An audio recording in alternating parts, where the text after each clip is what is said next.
لە سلێمانی فراکسیۆنی کێتی لە ئەنجومەنی نوێنەرانی عێراق سەردانی بەڕێوەبەراتی تەندروستی سلێمانی و بەڕێوەبەراتی پاسپۆرت و نووسینگەی ڕاستاندنیان کرد.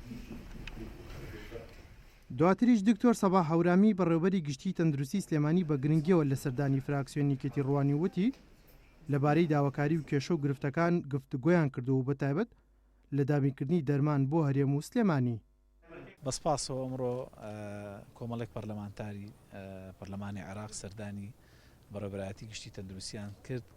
بۆ ئەوەی بزانن کەم و کورتیەکانمان چیە، کێشەکانمان چیەوە، هەماهەنگێکی جددی و تازە دروستکەن لە بینی ئێمە و وەزارەتی تەندروستی عێراقا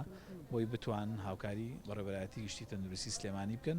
و ئێمەش لە بەڕێوەبەراتی گشتی تەندروستی سلێمانی هەموو کێشانەمان پێوتن کە هەمانە لە بەڕێوەبەراتیەکەمان و میکانیزمی چاکردنی هەماهەنگیەکەمان پێوتن و داواکاریەکانی خۆشمان پێڕاگەاندن. بەسپاسەوە بەڵێنیان پێداین کە زۆر بە جددی کار لەسەر و بابەتە بکەن و لەگەڵ وەزیری نوێی وەزارەتی تەندروستی حکوومەتی عێراقا دانیشتن و ئەو میکانیزمەی کە پێشتر هەبووە بۆ هێنانی دەرمان و پێداویستی پزیشکی ئێمە داوامان کرد بگۆڕێت بۆ شێوەیەکی جیاوازتر، بەڵێنیان پێداین کاری لەسەر بکەن. دکتۆر جوان ئیحسان سەرۆکی فراکسیۆنی کێتی لە کۆنگرێکی ڕۆژنامەنیدا ئەوی خستە ڕوو سەردانیکردنی ئەندامانی فراکسیۆنی کێتی لە پێناو زیاتر خزمەتکردنی هاوڵاتیانە. سەرۆکی فراکسیۆنی کێتی ئەوەشی خستە ڕوو ئەوان بە شێوەی بەردەوام سەردانی مەیدانی ئەنجام دەدەن چونکە لەو ڕێگەیەوە دەیانوێت کێشە و گرفت و داواکاریەکانی هاوڵاتیان و بەڕێوەبەرەتیەکان بزانن و خزمەتی زیاتر ئەنجام بدەن. سەردانێکی ڕئاسی سەحەی سلێمانیمان کرد لە نزیکەوە لەگەڵ جەنابی دکتۆر سەباحە ڕئیسی سەحەی سلێمانی گوێمان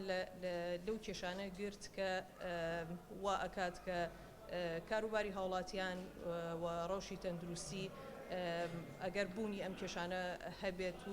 لەبێمە بتوانین لە حکوومەتی فدراڵەوانێ کێشەکان حەلکەین کاری هاوڵاتیان ئاسانتر دەکات. ئێساش لە حزوری جەنابی کەعامی سالار لە بەڕێوەبەراتی پاسپۆرتی سلێمانین لە نزیکەوە لەگەڵ جەنابیا و توێژێکی وردمان کرد سەبارەت بەو کار و چالاکیانەی کە ئەم دەستگا زۆر هەستیارە زۆر چالاکە کە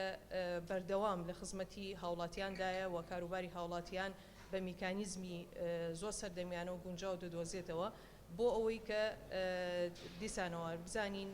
وەکو پەرلەمانتاران لەسەر فراکسیۆنی یەکێتی نیشتیمانی کوردستان دەتوانین چی بۆ ئەم فەرمانگەیانە بکەین، دەتوانین چی بۆ دەم و دەستگاکانی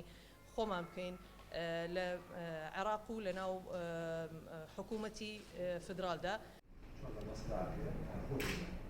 بەوتەی ئەندامانی فراکسیۆنی کێتی لە ئەنجومەنی نوێنەرانی عێراق سەردانی مەیدانی بۆ ئەوەیە لە نزیکەوە لەگەڵ هاوڵاتیان و بەڕێوەبەراتیەکان کۆ ببنەوە و هەوڵی چارەسەری کێشەکان بدەن لە پێناو زیاتر خزمەتکردنیان. ئەحمەد ئیسماعیل گەلی کوردستان، سلێمانی.